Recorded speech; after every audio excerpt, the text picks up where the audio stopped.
piece of that economic pie.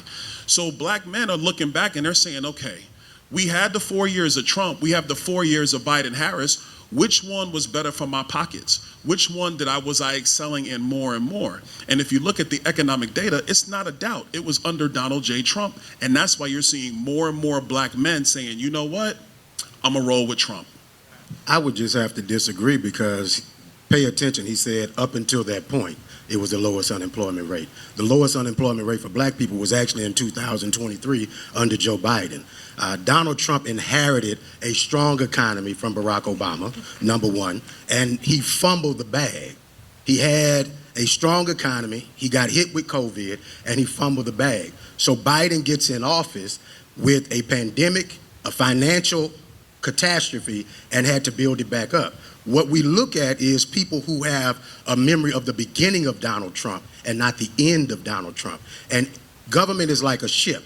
It turns slowly, not swift like a speedboat.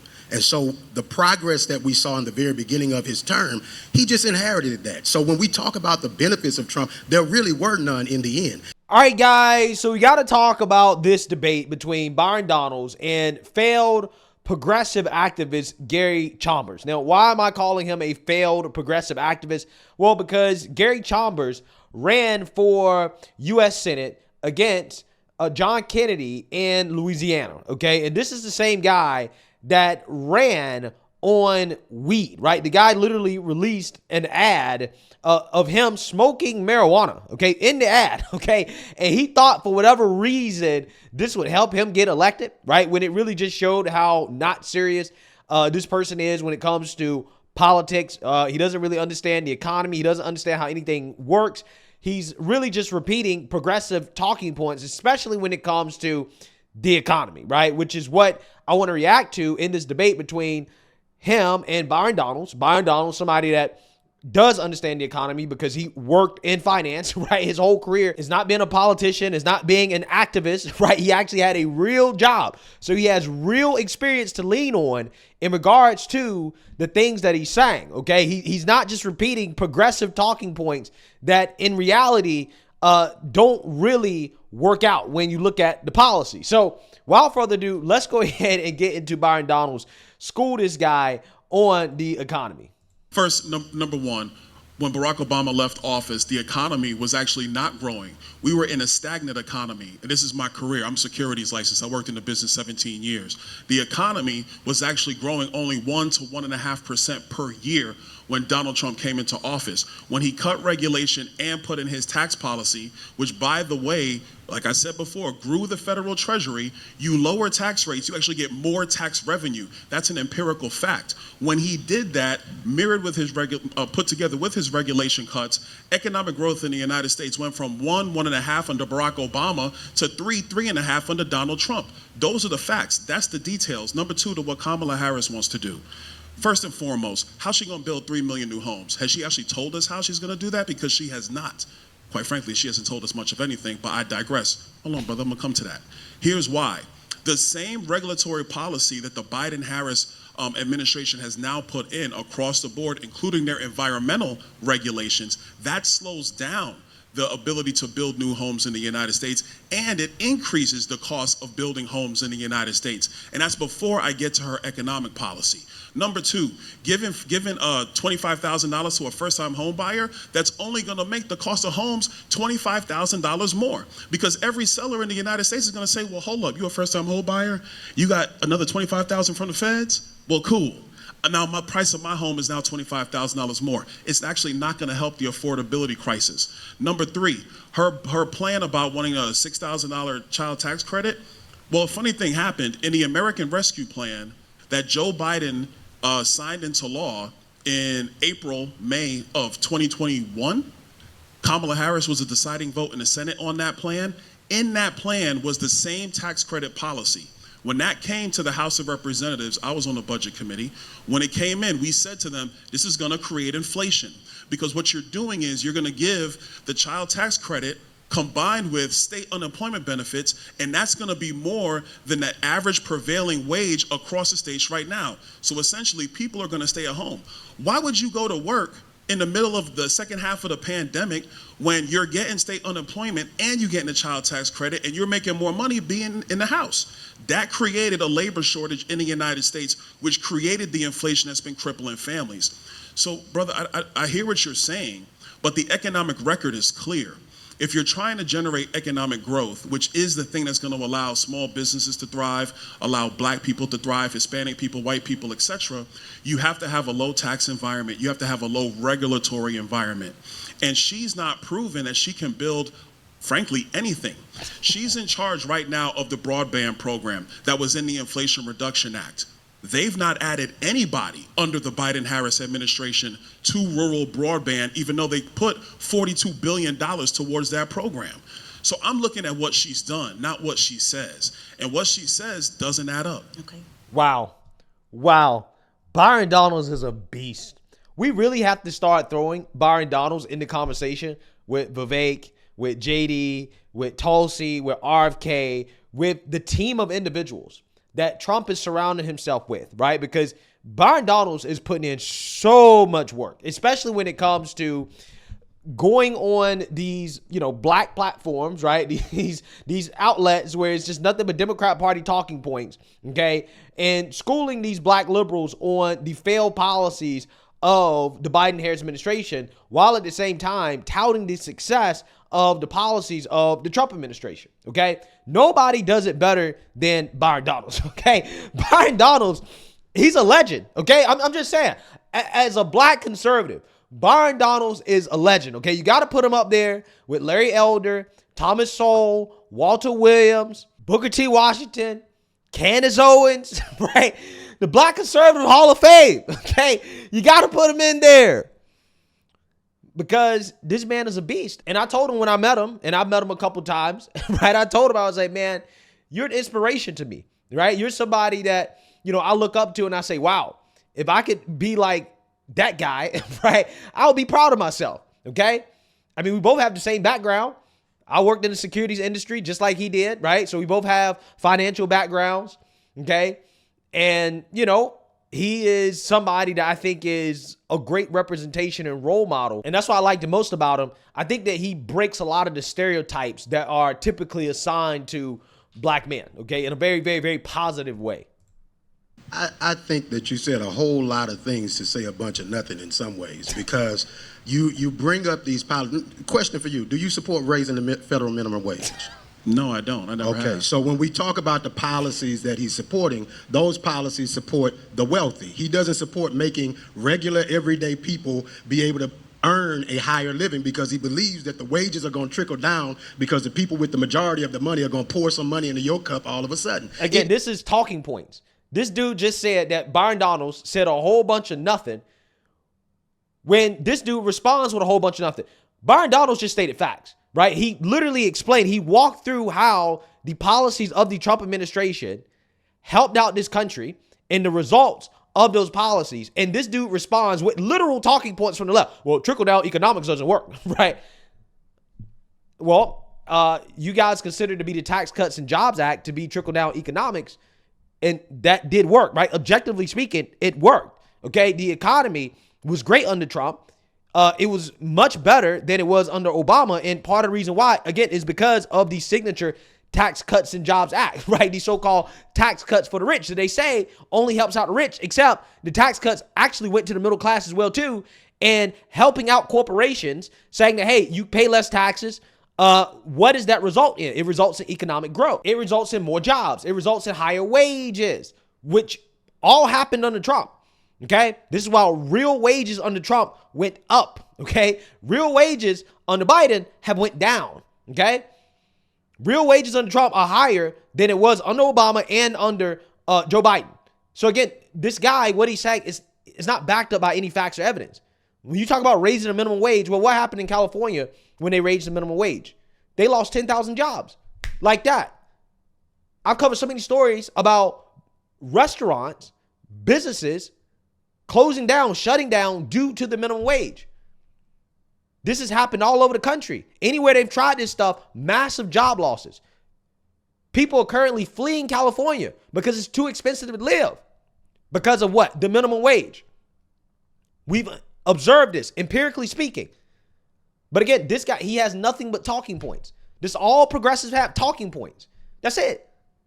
It never happens. It never happens. When you look at the policies of Democrats versus Republicans, Democrats have created more jobs over the last 30 years under Democrat presidents than conservative presidents. 2.3 million jobs got lost under Donald Trump. And he's skipping over the last 2 years of Trump's presidency because you can't talk about the fumble bag. You just can talk about what you thought was right in the first two years of the presidency. If you had a leader who was wiser on the front side of the decisions, then we would not have had a crumbling economy and a healthcare crisis on our communities. The second part, did you vote for expanding Medicaid? Well, actually, I was going to ask you a question because you asked me one, so now I was going to. I gave you a little bit of time. I want to. This is my time. I want to follow up with that. Did you vote for expanding Medicaid, helping expand Medicaid, or did you vote for the $2,000 cap on prescription drugs this year?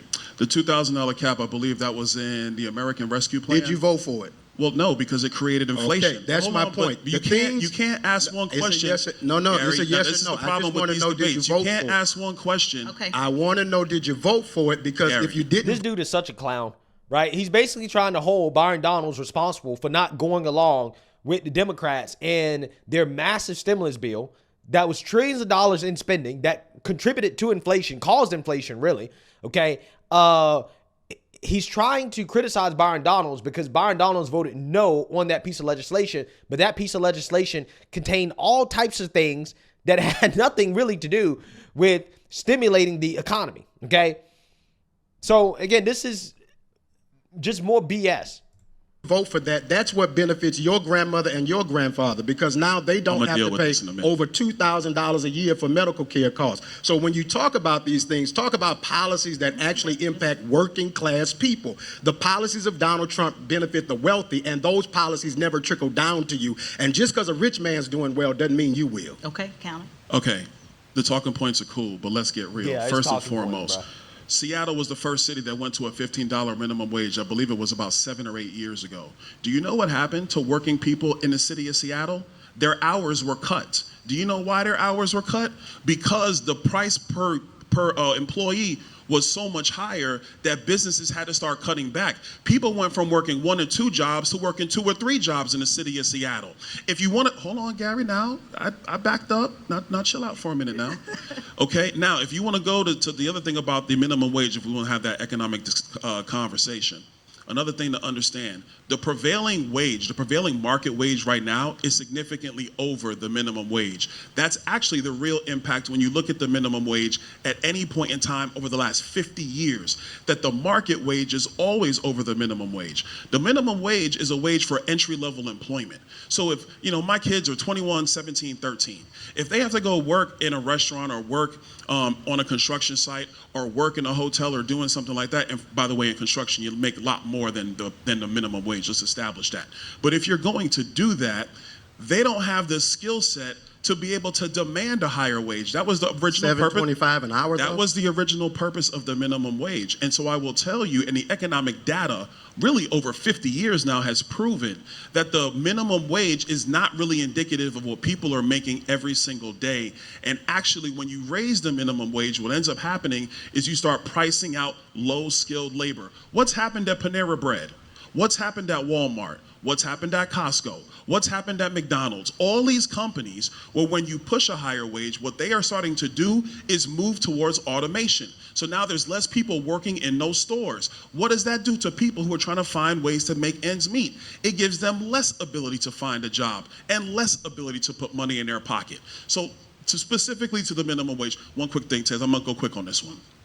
When you want to talk about the American Rescue Plan, yes, they put a lot of things in that bill, like what you talked about with the out-of-pocket expense on prescription drugs. But let's be very clear. The American Rescue Plan is the bill that created the inflation that has been hurting every American, regardless of race, in the United States of America, except the rich. Who said that? Not me.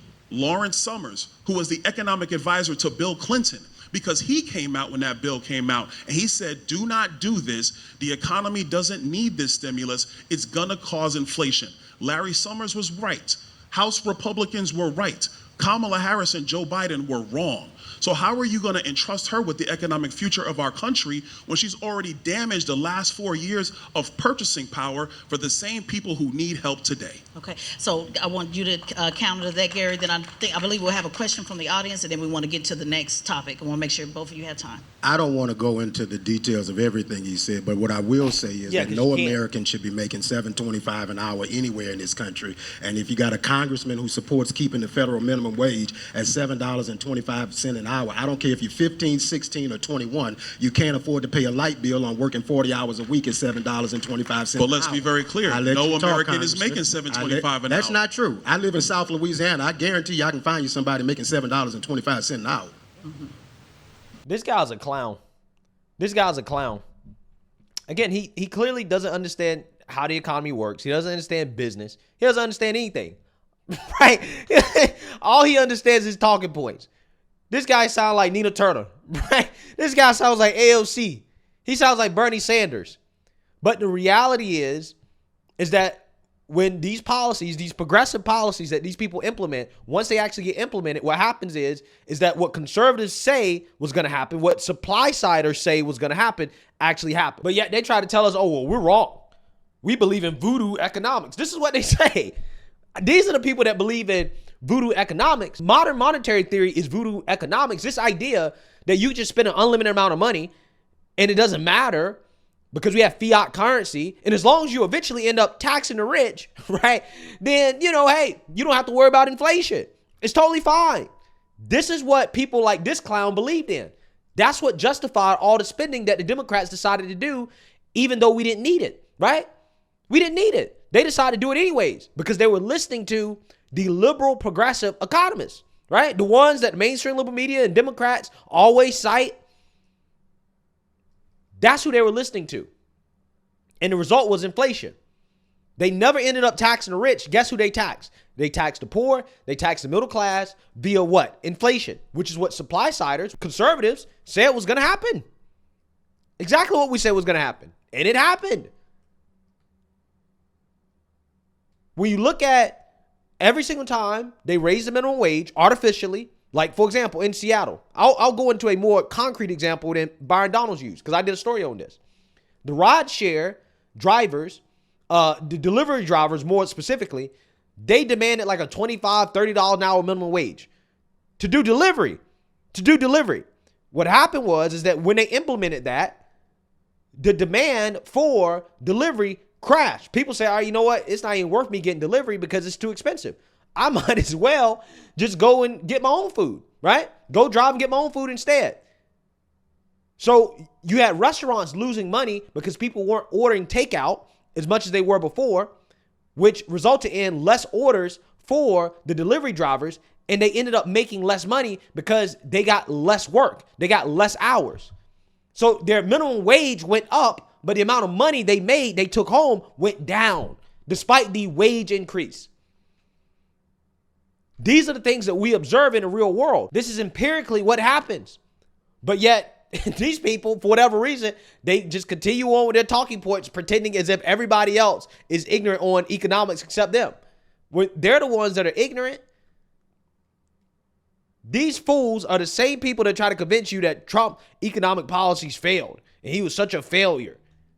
When the vast majority of American people feel like his policies were better than Kamala Harris's and Joe Biden's.